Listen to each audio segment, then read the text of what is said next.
Bueno, estamos listos entonces, hermanos, para empezar nuestro estudio del día de hoy. Estamos en el Evangelio de Marcos y hoy nos toca el capítulo 6. ¿Se recuerdan que pues Jesús ha estado enseñando, predicando, eh, sanando enfermos? La semana pasada, pues en el estudio vimos cómo dos personas desesperadas, Jairo, el principal de la sinagoga, que se estaba muriendo su hija, y aquella mujer que tenía 12 años con flujo de sangre, llegan a Jesús con una fe que Jesús mismo exalta, eh, porque pues Jairo, sin conocerlo, va con él y le dice, tú puedes sanar a mi hija. Y la mujer aquella, pues también dice, con que solo toque el manto o el borde de su manto, yo voy a ser sana. Y entonces Jesús exalta la fe de aquellas personas. Pero vamos a ver el caso contrario, ahora vamos a ver un caso de falta de fe. Y todo esto Jesús lo hizo a propósito, no fue que eh, surgieran las cosas así, eh, pues de la nada, sino que Jesús tenía un propósito para todo. Y el propósito aquí es que Él está preparando a sus discípulos, Él los está enseñando, entonces Él necesita que ellos vean la gente que cree y que también vean la gente que no cree, que vean los milagros y que vean el rechazo que Jesús está teniendo por el ministerio tan maravilloso que está realizando, porque él necesita que los discípulos entiendan que ellos van a ser rechazados también. Y por supuesto, todas estas enseñanzas son para nosotros, que estamos expuestos a la incredulidad de las personas, estamos expuestos al rechazo. Pero en medio de todo eso, pues el Señor quiere que sigamos con nuestro ministerio. Ya nos advirtió, ya nos preparó a través de sus enseñanzas, a través de su ministerio aquí en la tierra. Vimos cómo liberó a un endemoniado y la gente del lugar, pues todo lo contrario, pues en lugar de estar agradecidos por lo que Jesús había hecho, lo que le dijeron es que se fuera de ahí, que por favor saliera. Se sintieron atemorizados ante el poder de Jesús, ante pues el poder de Dios. Y hay mucha gente que le pasa eso, que sienten temor de Dios porque pues tal vez lo consideran como un verdugo, como alguien que está solo para castigar y les cuesta aceptar el amor y la misericordia de Dios, pero nosotros que conocemos la bondad de Dios, conocemos de su amor, conocemos de su misericordia, la hemos visto en nuestra vida, pues no debemos sentir temor. Por eso dice la Escritura que el perfecto amor echa fuera el temor. Pero vamos a compartir pantalla para empezar con el tema de hoy, que pues es el de un profeta sin honra. Es un pasaje conocido, seguramente pues muchos ya lo hemos leído, lo hemos visto, pero pues como en ocasiones anteriores vamos a sacar enseñanza de este pasaje para nosotros, que ese es el objetivo de este estudio. Bueno, déjenme arreglar esto un poco para que podamos ver el asunto. Bueno, ahí estamos. Vamos a empezar entonces con el texto. Aquí vemos una imagen de Jesús sentado en una sinagoga y la gente a su alrededor. Más o menos así tenía que haber sido. El que le tocaba enseñar en la sinagoga, pues se le daba los rollos. En aquella época, pues eran rollos, no libros como ahora. Y entonces el invitado, porque era un invitado el que daba la enseñanza, bueno, un miembro de la sinagoga, cuando era algo normal, pero cuando llegaba alguien de fuera, un invitado, pues le daban el rollo y el que le tocaba dar la enseñanza se sentaba. y los demás pues generalmente estaban de pie. Ahora es al revés, ¿verdad? Ahora el que predica o el que enseña normalmente está de pie y los demás sentados, pero bueno, van cambiando las costumbres. Pero más o menos nos da una idea de cómo pudo haber sido el asunto. Entonces dice el versículo 6. Si me hace favor alguien de leer, lo tenemos en pantalla, si pueden verlo, y alguien me ayuda con la lectura, por favor. Voy a leer yo, hermano Walter. Gracias, hermana Carol. Salió Jesús de allí y vino a su tierra, y le seguían sus discípulos. Y llegado el día de reposo, comenzó a enseñar en la sinagoga, y muchos, oyéndole, se admiraban y decían, ¿de dónde tiene estas cosas? ¿Y qué sabiduría es esta que le es dada, y estos milagros que por sus manos son hechos? ¿No es este el carpintero, hijo de María, hermano de Jacobo, de José, de Judas y de Simón? ¿No están también aquí con nosotros sus hermanas? Y se escandalizaban de él. Gracias. Bueno, entonces dice que Jesús salió de ahí, se refiere a Capernaum, ¿se recuerdan? Donde pues estuvo haciendo milagros, y vino a su tierra. ¿Y cuál era su tierra? ¿De dónde era Jesús? ¿Quién me puede decir de dónde era Jesús? De Nazaret. Gracias, hermana Carol. Jesús de Nazaret. Entonces llegó a Nazaret, a su tierra, donde él había crecido, donde todo el mundo lo conocía. Y sus discípulos pues iban con él, le seguían. Y dice que llegando el día de reposo, como era su costumbre, en las sinagogas pues era el día sábado que se enseñaba, así como nosotros el domingo vamos a la iglesia, pues en aquella época el sábado era el día de la enseñanza, el día de reposo en donde pues se dedicaba al Señor y se hacían los estudios en la sinagoga. Entonces llega el día de reposo y comienza a enseñar. Y muchos oyéndole se admiraban y decían, ¿de dónde tiene estas cosas? Eh, Vamos a hablar un poquito del contexto, pues obviamente siempre necesitamos conocer el contexto para poder entender bien el pasaje.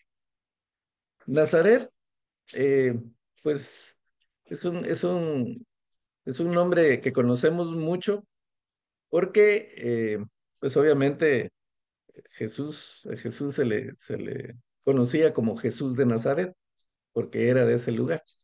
Y eso nos puede dar la impresión de que Nazaret era una ciudad importante, pero era todo lo contrario. Nazaret era un pequeño poblado, eh, tan pequeño que tenía alrededor de unos 500 habitantes. Ah, no figuraba para nada, de hecho en el Antiguo Testamento no se menciona Nazaret para nada. Y, pues simplemente era, no sé cómo compararlo, una aldeíta ahí abandonada, donde pues no había realmente nada. Eh, Se recuerdan pues eh, los mismos discípulos, ¿verdad? Natanael fue uno que dijo, cuando le dijeron que Jesús era de Nazaret, dijo, y de Nazaret puede salir algo bueno. Se tenía ese prejuicio, como lo tenemos actualmente nosotros de muchas cosas, de muchos lugares. Lamentablemente a veces lo tenemos de nuestro país, ¿verdad? Y decimos, bueno, es que en Guatemala no sale nada bueno, ¿verdad? Aquí solo hay corrupción, aquí solo hay pues delincuencia y a veces somos más dados a creer o a aceptar las cosas de afuera.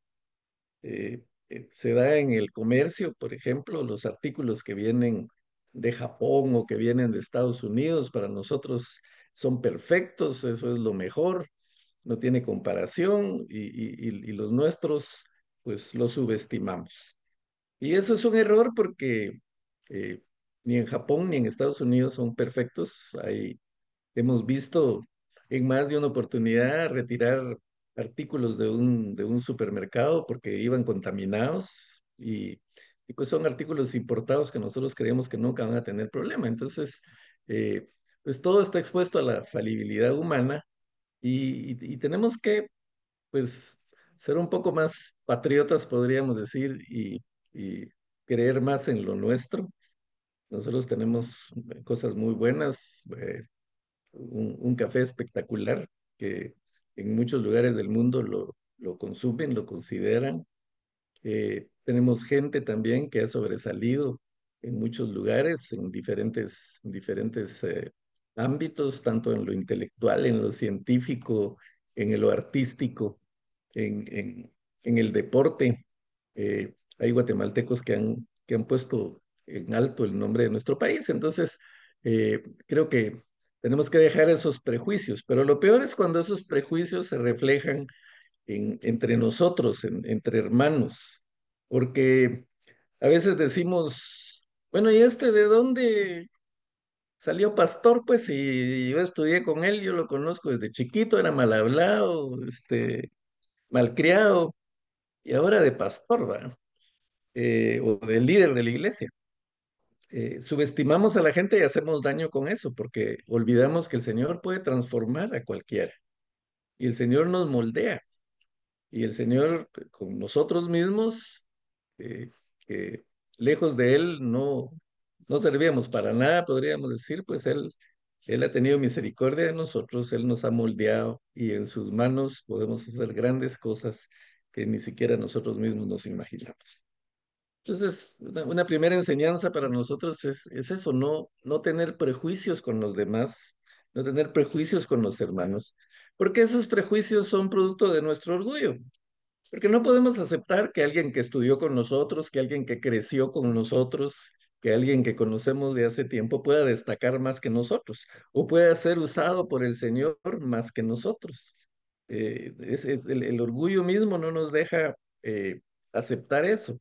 Y hay mezcla de orgullo y de envidia porque pues, a lo mejor nosotros quisiéramos tener el éxito, tener el ministerio que esa persona tiene y no lo tenemos.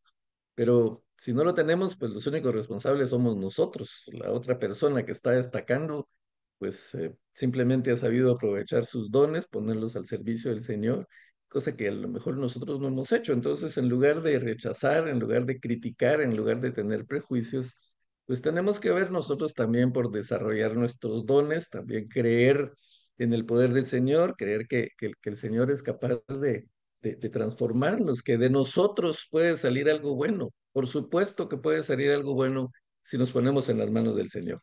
Por nuestra cuenta a lo mejor no, pero en las manos del Señor la gente ordinaria puede tener resultados extraordinarios. Y el mejor ejemplo lo tenemos en los discípulos.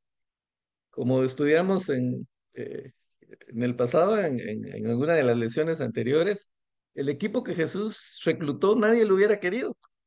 Ahí había eh, gente corrupta, podríamos decir, como Mateo, que era un cobrador de impuestos, que había hecho dinero a base de cobrar más impuestos de lo que debía. Había un Simón el Celote, que era un sicario, alguien que se dedicaba a matar gente para supuestamente salvar al pueblo del yugo romano. Eh, pues, había gente como los hijos de Zebedeo, que el mismo Jesús les puso los hijos del trueno porque eran impulsivos, agresivos. eh, eh, un, Simón Pedro, que también con un carácter intempestivo. Y el Señor de esas personas tan inadecuadas, tan poco aptas, podríamos decir, pues formó su iglesia. Ahí surgió la iglesia y después realizaron un ministerio maravilloso, porque pues el Señor es capaz de transformar cualquier cosa. Eh, Hay otros ejemplos como la mujer samaritana, ¿verdad? Una mujer rechazada por la sociedad, una mujer considerada pues pecadora por muchos. El Señor la convierte en una de las primeras misioneras porque va a Samaria a decir que ha encontrado al Mesías y muchos se convierten.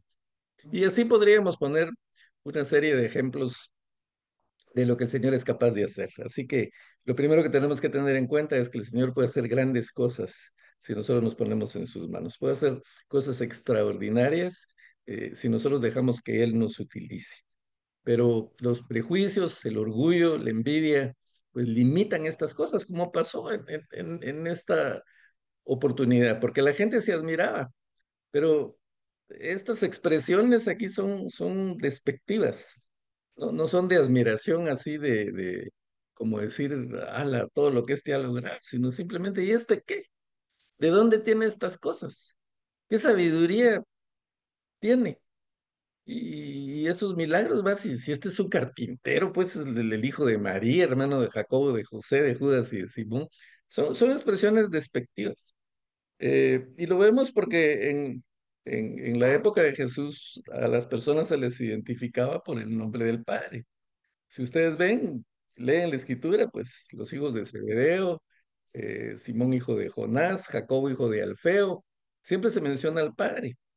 Sin embargo, aquí mencionan a María, eh, como una expresión así un tanto despectiva, como diciendo este ya ni padre tiene, ¿verdad? Entonces, no dicen hijo de José, sino hijo de María. Muy probablemente en esa época, pues José ya había fallecido porque no figura, pero eso no quita lo despectivo. Por otro lado, pues es un carpintero. Ah, el carpintero en aquella época, pues no era una profesión, podríamos decir, sin importancia. De hecho, los carpinteros más que carpinteros eran constructores, porque no trabajaban solo la madera, sino trabajaban la piedra, trabajaban el hierro, porque con eso se construían las casas. Entonces un carpintero era un constructor. Pero como quiera que sea, lo que están diciendo, este no puede ser hijo de Dios, este no puede tener poderes divinos porque es un constructor. Eh, y pues el otro aspecto, pues aquí están sus hermanos. Este creció entre nosotros, este lo vimos aquí de niño hacer travesuras, porque pues Jesús tuvo que haber sido un niño normal como cualquier otro, que hacía sus travesuras, que eh, no podía pasar tocando los timbres y salir corriendo como ahora, porque en aquella época no habían timbres, pero alguna travesura tuvo que haber hecho y tuvo que haber crecido entre ellos. Algo que vale la pena mencionar aquí es que cuando se habla de los hermanos de Jesús, se está hablando de los hermanos de sangre, los hijos de María. Y eso es importante que lo tengamos nosotros claro, porque sabemos que pues hay la creencia de que María no tuvo más hijos, que permaneció virgen hasta su muerte. Y entonces hay quienes niegan que Jesús haya tenido hermanos y entonces dicen, bueno, no, es que ellos pues probablemente eran primos. O hay quienes dicen, pues seguramente eran hijos de José de un matrimonio anterior, pero no pudieron haber sido hijos de María, porque pues se considera que María se mantuvo virgen todo el tiempo. Pero eso es un error. Y hay muchas cosas que comprueban que es un error porque bueno, incluso la palabra que se usa, adelfos, pues son hermanos, hermanos de sangre, aunque también se usa para los hermanos de la iglesia, pero en el sentido de que todos somos hermanos en Cristo. Pero la palabra hermano aquí, pues es un hermano de sangre. Ah, otra de los aspectos por los que no se acepta que sean hijos de María es que se tiene la tendencia a considerar el sexo como pecaminoso, aún dentro del matrimonio. Y hemos hablado de eso anteriormente, que el sexo en el matrimonio fue instituido por Dios. Eh, a Adán y Eva, el Señor les dijo, crezcan y multiplíquense, llenen la tierra y administrenla, sojúzguenla. ¿Cómo iban a multiplicarse Adán y Eva sin tener una relación sexual? Pero el mundo secular pues relaciona incluso el pecado de Adán y Eva con que se comió la manzana y la manzana es símbolo de que tuvieron relaciones sexuales y que entonces pecaron. Eso es totalmente falso, totalmente antibíblico. Para empezar, la Biblia nunca menciona qué fruta fue la que comieron, no, si fue manzana, mango o lo que sea, no se menciona. por un lado, y por otro lado, Dios no podía ver como un pecado la relación sexual porque, como dijimos, Él mismo la había instituido. Simplemente el pecado de Adán y Eva fue de desobediencia, de orgullo, de que la serpiente los engañó y les dijo que ellos podían ser como dioses. Entonces ellos quisieron equipararse a Dios y por eso desobedecieron. Fue un pecado de desobediencia, no fue un pecado sexual. Entonces hay que tener claro que la sexualidad dentro del matrimonio es santa. Eso no le quita la santidad a nadie. María, la escritura dice que no conoció a José hasta que Jesús nació, después de que Jesús nació. Y ese no conoció significa que no tuvo relaciones sexuales con José hasta después de que Jesús nació. Pero una vez que Jesús nació, pues obviamente tenía que tener la relación normal entre esposo y esposa. Y el hecho de que haya tenido relaciones con su esposo, lo de que haya tenido más hijos, de ninguna manera le quita la santidad. Eso no quiere decir que María haya dejado de ser santa. Eh, Ella fue una mujer admirable, obediente al Señor, que no le importó arriesgar su vida con tal de obedecer lo que el ángel le había ordenado. Entonces la respetamos por eso, la admiramos por eso, pero no, eso no significa que eh, pues haya estado sin o se haya mantenido en un estado virginal durante tanto tiempo y tampoco significa que el haber tenido más hijos le haya quitado la santidad. Entonces estos son hermanos de Jesús, son hermanos de sangre de Jesús. Él era el hijo mayor y los hermanos pues no creían en él. Y eso es algo importante de recalcar en este pasaje, porque la gente que vio crecer a Jesús, pues era la más escéptica, la que menos creía en él. El Hijo de Dios se encarnó, o Dios mismo se encarnó para venir al mundo, para eh, salvarnos a nosotros, para liberarnos del pecado. Jesús hizo todo tipo de milagros, sanó leprosos, dio vista a los ciegos, hizo andar a los inválidos, resucitó muertos, echó fuera demonios, y aún así la gente no creía en él. Y especialmente los de su tierra, este que nació aquí, este que vimos crecer, este que eh, estudió conmigo. ¿Cómo, cómo va a ser alguien extraordinario, verdad? Porque tenían ese prejuicio. Entonces imagínense para Jesús lo que eso significaba, que su propia gente, su propia familia, sus propios hermanos no creían en él. Recordemos aquella vez que lo van a buscar porque que Jesús está enseñando y dice que los hermanos llegaron a buscarlo porque pensaban que estaba fuera de sí. Lo creían loco. Nuestro hermano ya se volvió loco. Vamos a traerlo, vamos a encerrarlo para que no siga haciendo las cosas que está haciendo, que no siga diciendo lo que está diciendo. Esa era la mentalidad de los hermanos. Y esa incredulidad, como dije al principio, Jesús necesitaba que los discípulos la vieran. Jesús necesitaba que nosotros entendiéramos eso, que el corazón humano endurecido es un corazón incrédulo que tiende a rechazar las cosas aunque tengan toda la evidencia del mundo. Pero lo más importante es que esa dureza de corazón no se refleje en nosotros, no entre en nosotros, porque tenemos que reconocer que a nosotros nos cuesta creer, se nos dificulta muchas veces creer. Y podemos haber visto muchos milagros en nuestra vida, podemos haber visto la mano del Señor en nuestra vida y sin embargo tendemos a dudar. El Señor nos da la provisión, nos da el pan de cada día, nos mantiene bien, no nos falta nada, pero cuando no tenemos dinero nos afligimos, ¿verdad? ¿Y ahora qué vamos a hacer? ¿Y con qué voy a pagar esto?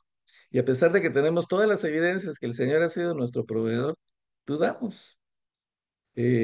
Y eso es la dureza del corazón humano, hermanos, pero debemos evitar caer en eso. Debemos, pues, tomar en cuenta todo lo que el Señor ha hecho, tomar en cuenta todo lo que dice la Escritura. Jesús es el mismo ayer, hoy y por los siglos, y todo lo que Él hizo. pues nosotros lo podemos experimentar en nuestra vida, pero necesitamos la fe. Y eso es lo que a esta gente le faltaba. Y dice el versículo 4: mas Jesús les decía, no hay profeta sin honra sino en su propia tierra y entre sus parientes y en su casa. Y no pudo hacer ahí ningún milagro, salvo que sanó a unos pocos enfermos, poniendo sobre ellos las manos, y estaba asombrado de la incredulidad de ellos, y recorría las aldeas de alrededor enseñando. Ah, Jesús no es que no tuviera el poder para hacer milagros ahí, simplemente es que la incredulidad de la gente, eh, pues simplemente no lo motivó a sanar. Jesús se admiró de dos cosas: una admiración positiva y una admiración negativa. A él le admiraba, le asombraba la fe de algunas personas. Eh, Él, por ejemplo, exalta mucho la fe de aquel centurión romano que llega con él y le dice que su siervo está enfermo, que quiere que lo haga. Y Jesús le dice, bueno, dice, vamos a tu casa, voy a ver a tu siervo. Y el centurión le dice, Señor, le dice, yo, yo, yo soy jefe. Un centurión tenía 100 soldados a su cargo. Entonces él le dice, yo tengo gente a mi cargo, tengo soldados a mi cargo. Y yo le digo a este, ve y haz eso, y él lo hace, él obedece. Entonces le dice, yo no soy digno de que tú entres en mi casa, pero una sola palabra tuya va a bastar para que mi siervo sane. Y Jesús dice, no he encontrado una fe aquí en Israel como la de este hombre. Se asombró de la fe de aquella persona. Exaltó la fe de Jairo, lo vimos la semana pasada, que creyó en él a pesar de que le llegaron a decir que la hija ya estaba muerta. Se asombró de la fe y resaltó la fe de la mujer que quería tocar su manto porque sabía que aún tocando el borde de sus vestiduras iba a sanar. Él se asombra de eso y exalta eso. Y le dice a la mujer, tu fe te ha sanado. Pero también se asombra de la incredulidad de esta gente que ha visto todo eso y no cree.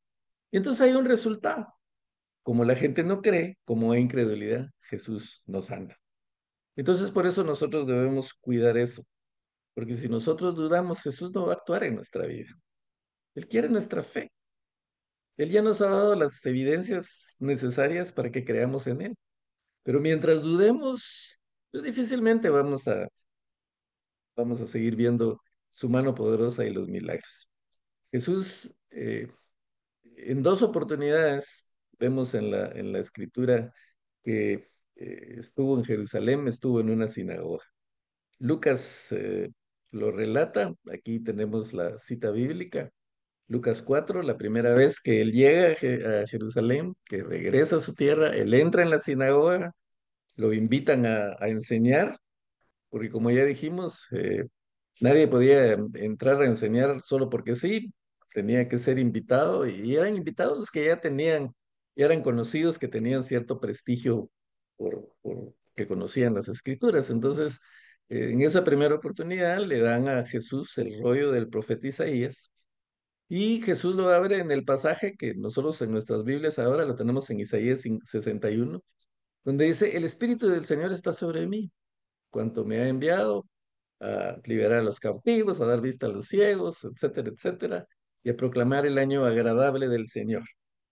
Y al final dice, y esta profecía se ha cumplido hoy entre nosotros. Yo soy esa persona que ha venido a dar libertad a los cautivos, a dar vista a los ciegos, a sanar y a proclamar el año agradable del Señor.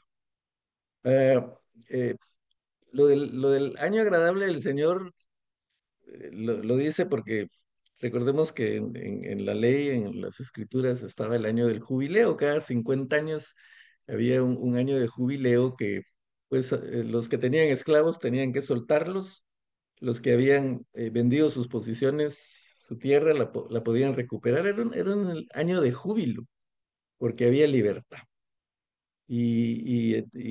Pues se cree que en ese año fue que Jesús realizó su ministerio, que empezó su ministerio, y que cuando leyó eso, pues estaba refiriendo al año de jubileo. Pero la reacción de la gente fue, ¿y este qué? ¿Cómo viene a decir que él es el que va a dar la libertad a los cautivos? ¿Cómo viene a decir que él es Dios? Y entonces lo que hacen es que lo toman entre todos y lo van a despeñar, lo quieren matar por blasfemo. Y van a un monte, a un barranco a quererlo embarrancar, pero dice que Jesús simplemente pasó en medio de ellos y se fue. Ah, ¿Cómo sucedió eso? Porque iban muy decididos a matarlo, pues no sabemos, un milagro del Señor que les cambió el corazón en el último momento y se arrepintieron y ya no lo quisieron matar, o simplemente pasó entre ellos y ellos ni se dieron cuenta cuando quisieron embarrancarlo, pues simplemente ya no estaba. Pero esa fue su primera visita a Nazaret. Y en esta segunda visita va y sucede algo muy parecido. Simplemente la gente no cree en él.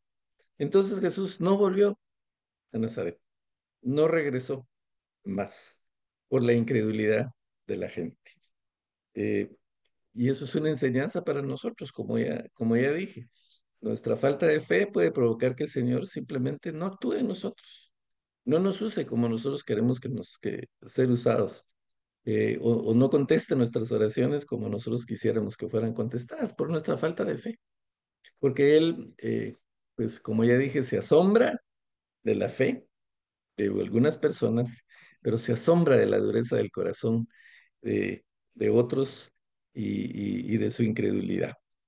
Y vemos aquí pues la incredulidad de su gente, de la gente de su tierra, vemos la incredulidad de su familia, la incredulidad de sus hermanos, que por supuesto después eso cambió. Aquí vemos, por ejemplo, entre los hermanos de Jesús se menciona a Santiago o a Jacobo.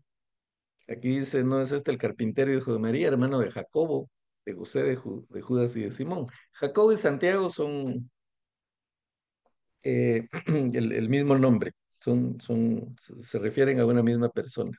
Eh, en algunos casos se menciona Jacobo, en algunos casos se menciona Santiago, pero es el mismo nombre. Y era un nombre común, muy popular, porque solo Jesús tenía dos discípulos que se llamaban Santiago, que se les conoce como Santiago el menor y Santiago el mayor, ¿verdad? Santiago, hijo de Alfeo, y Santiago, hijo de Zebedeo. Eran dos Santiagos, y aparte estaba Santiago, el hermano de Jesús, y otros muchos Santiagos que aparecen en la escritura. Era un nombre común, como tal vez podríamos equipararlo a Juan en nuestra época, ¿verdad? Y yo por lo menos tengo al menos tres o cuatro amigos que se llaman Juan, Juan Francisco, Juan Pablo, Juan Carlos, Juan José, o sea, es un nombre muy común.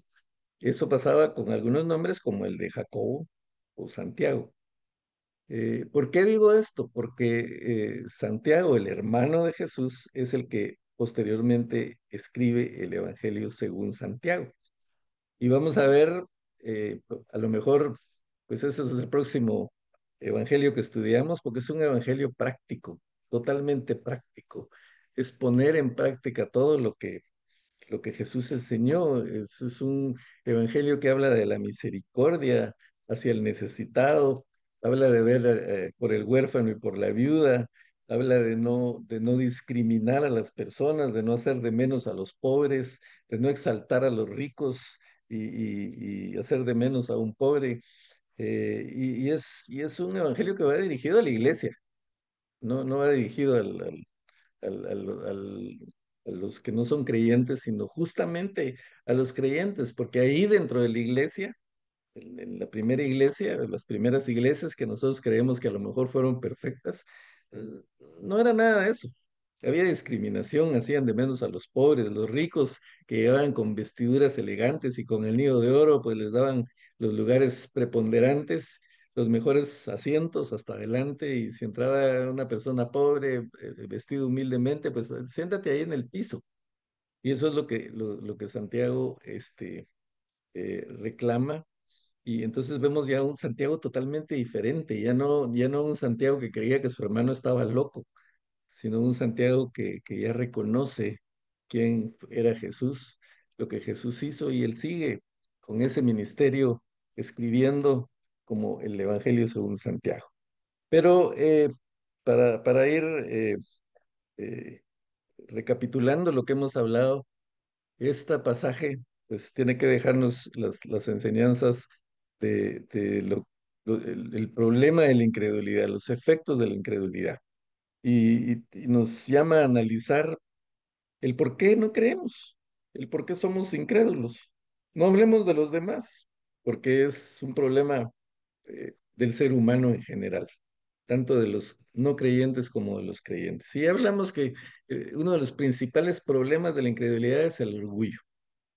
El orgullo no nos deja aceptar eh, ciertas cosas, no nos deja depender del Señor, queremos nosotros ser autosuficientes, que nosotros podemos solos con nuestros problemas, que no necesitamos ayuda de nadie y entonces muchas veces hasta rechazamos la ayuda del Señor. Ya cuando no encontramos salida, ya cuando estamos desesperados, como Jairo o como la mujer con flujo de sangre, entonces ya recurrimos al Señor, pero antes nos cuesta, nuestro orgullo no nos deja eh, ser humildes y depender del Señor. O sea, nuestro orgullo no nos deja creer muchas veces que todo lo que hemos logrado se lo debemos al Señor. El orgullo no nos deja reconocer muchas veces que el Señor ha hecho sanidad en nosotros, en nuestro cuerpo, que el Señor pues, nos ha liberado de la esclavitud del pecado, que el Señor nos ha bendecido cuando tenemos más necesidad.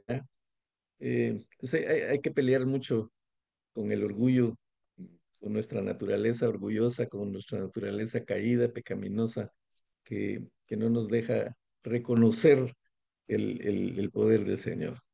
Ese es uno de los aspectos que, eh, inciden en nuestra incredulidad. Otra de los aspectos que inciden en nuestra incredulidad también es la conveniencia. Muchas veces no creemos porque no nos conviene o creemos solo lo que nos conviene.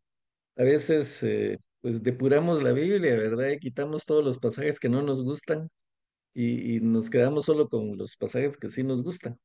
La parte que nos encanta, la parte de las bendiciones, pero no nos gusta mucho la parte de la obediencia o la parte donde pues se nos llama a hacer un verdadero sacrificio por seguir al Señor, a tomar nuestra cruz cada día para seguirle, porque el seguir al Señor pues obviamente requiere entrega total, requiere que sacrifiquemos algunas cosas y eso no va mucho con nosotros. Entonces, a veces somos incrédulos por conveniencia. De hecho, he mencionado muchas veces que los que se dicen ateos, ateos realmente puros, hay muy pocos. La mayoría de los ateos no es que no crean, sino que no quieren creer. No les conviene creer porque entonces tienen que dejar su vida pecaminosa, tienen que dejar todos los placeres que los tienen esclavizados, entonces se escudan en que no hay Dios, en que creen que no hay un Dios, aunque en el fondo saben que sí lo hay o creen que sí lo hay, pero no les conviene aceptarlo. Eso es otro de los factores, otro de los aspectos que inciden en en nuestra incredulidad.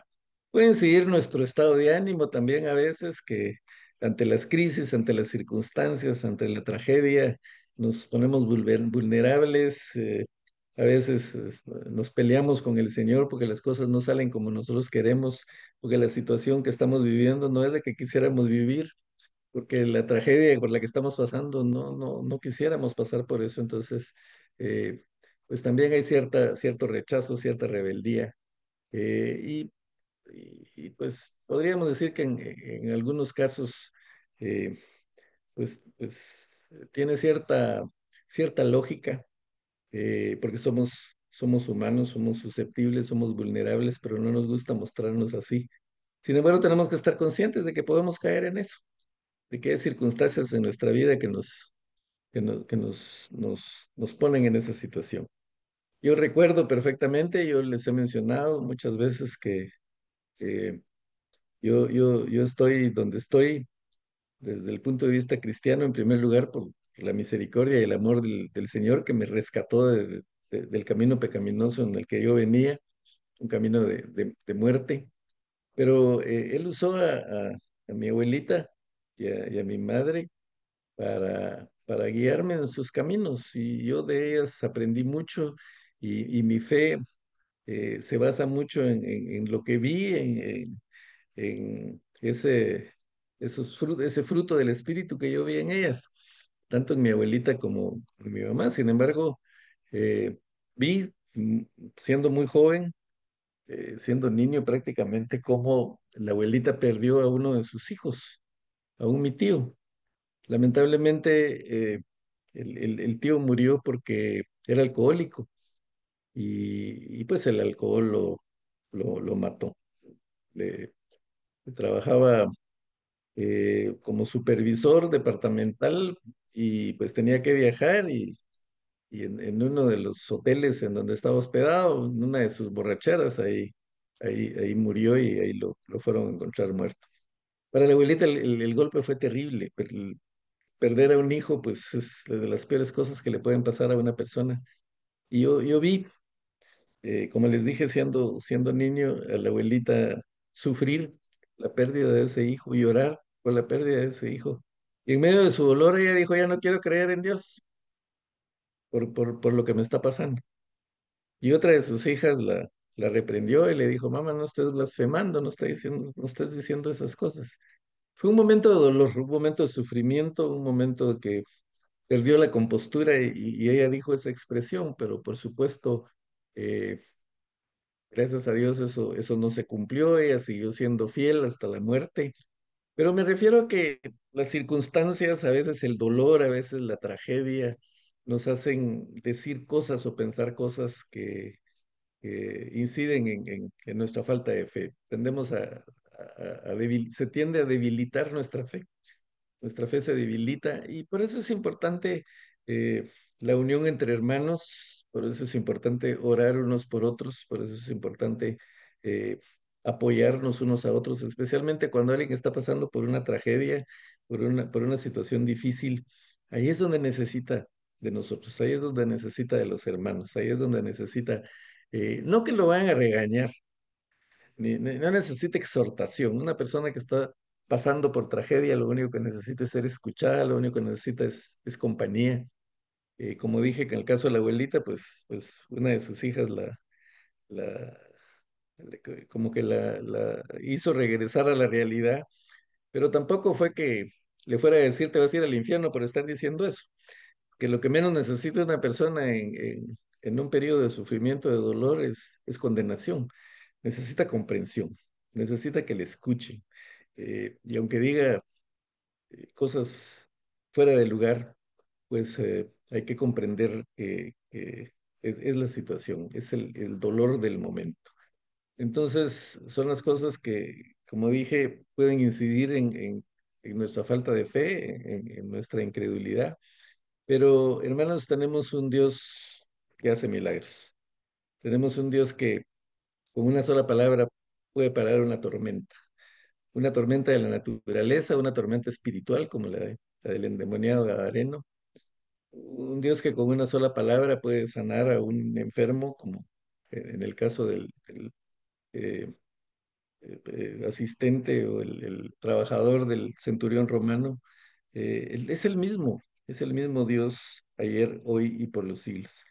Entonces, eh, por supuesto que todos tenemos altibajos, por supuesto que todos tenemos momentos de incertidumbre, de dolor, de tragedia, de desesperanza. Bueno, desesperanza no es la palabra porque es lo que menos podemos tener los cristianos. Si algo tenemos nosotros es esperanza, pero a veces se nos olvida. Y en los momentos difíciles se nos olvida todo lo que el Señor ha hecho por nosotros. Y, y entonces tendemos a la incredulidad. Pero pues por supuesto que tenemos que estar conscientes de eso y evitar y no caer en lo que esta gente cayó. Otra cosa importante que vale la pena mencionar también es que, por ejemplo, hay algunos libros apócrifos que los evangélicos consideramos como que no son inspirados por Dios, pero en alguno de esos libros habla, por ejemplo, de que Jesús cuando era niño hacía palomitas no me recuerdo si de barro o de papel, pero que después como que soplaba y les daba vida y las palomitas salían volando. Todo ese tipo de creencias pues tampoco son válidas. Y esto nos lo demuestra, porque si realmente Jesús hubiera hecho milagros así de niño, no hubiera habido la incredulidad que había en su tierra, en su pueblo.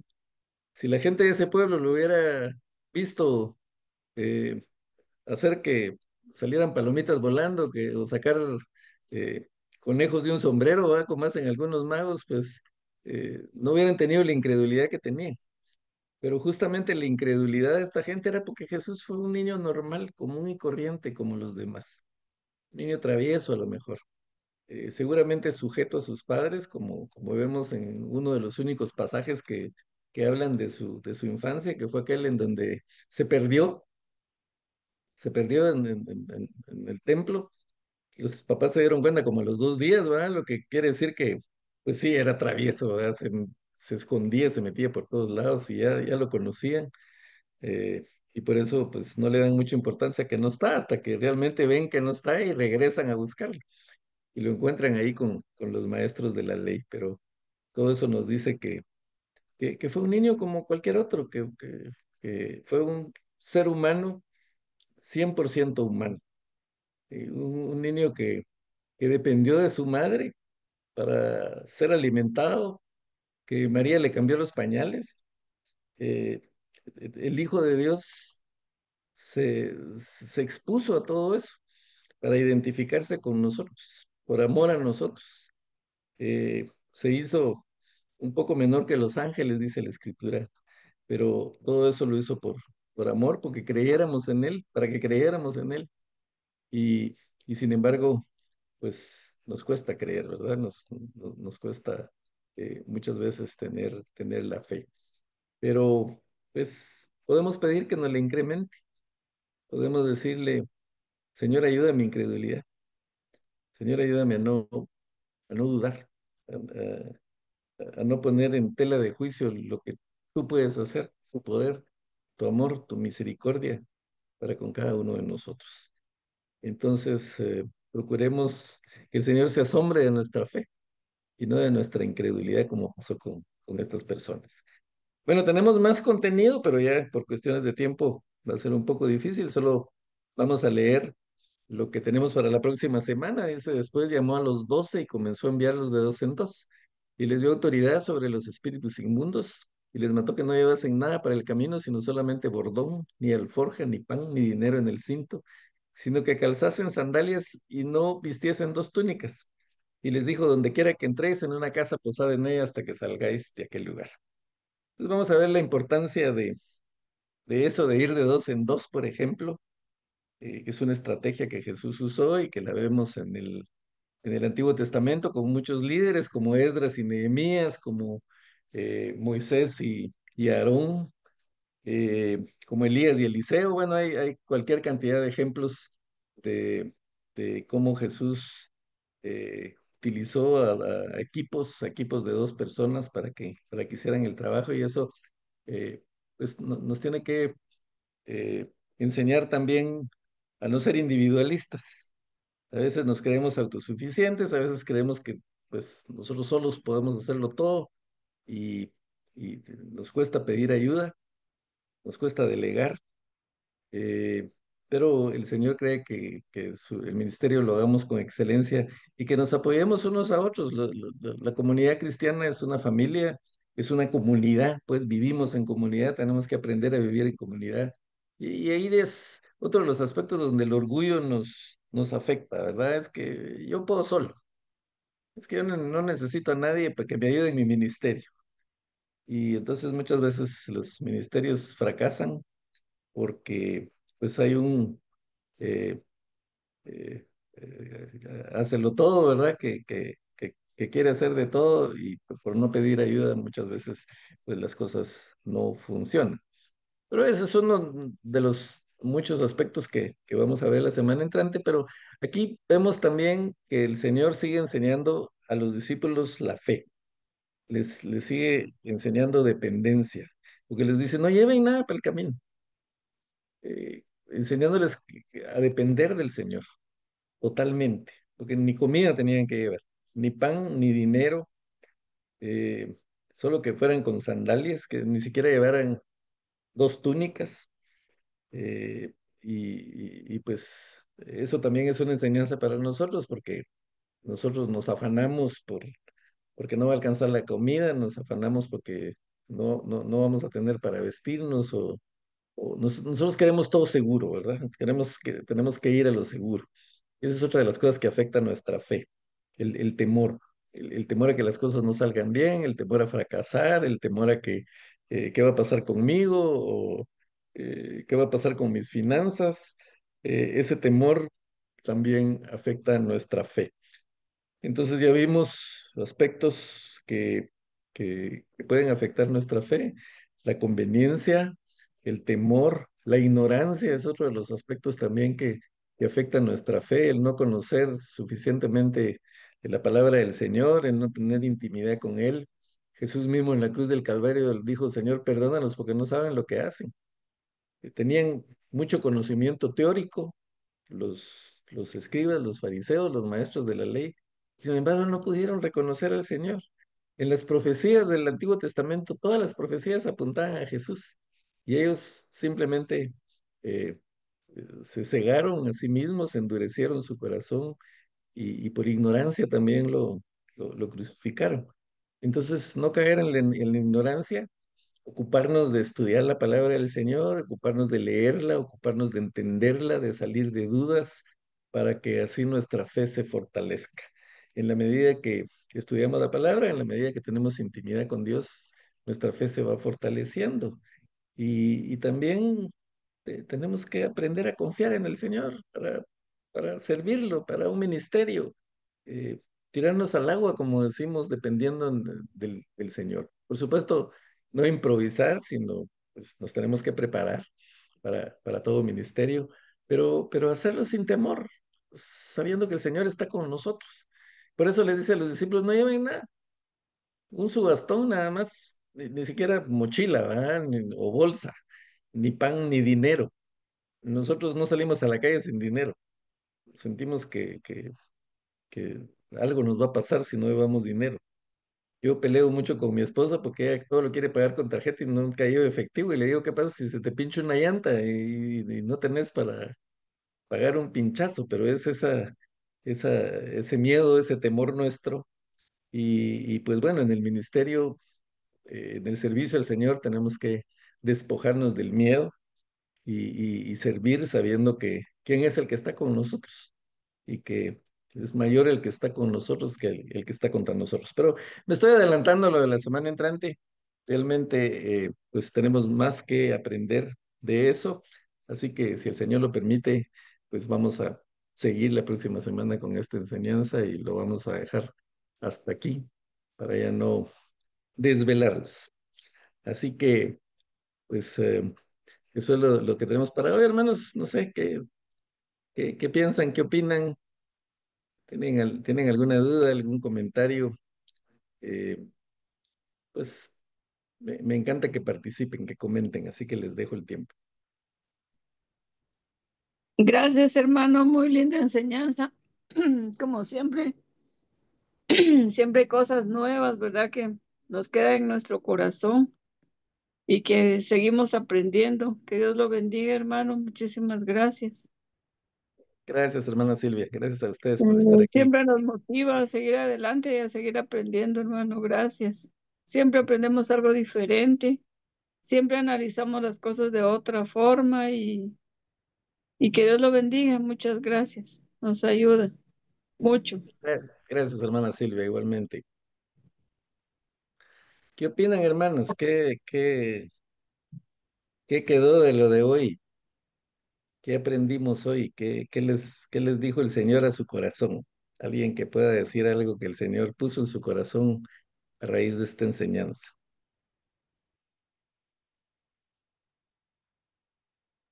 Que tenemos que aprender a confiar más en Él, a depender más de Él. Así es, hermana Emi. Muchas gracias. Bueno, hermanos, si ya no hay más comentarios o preguntas o algo, los dejo descansar. Nos vemos, si el Señor lo permite, la próxima semana, ya en casa. Y, y pues seguimos con esto. Que Dios los cuide, los guarde y les dé un buen regreso en el nombre de Jesús. Con cuidado siempre. Muchas gracias.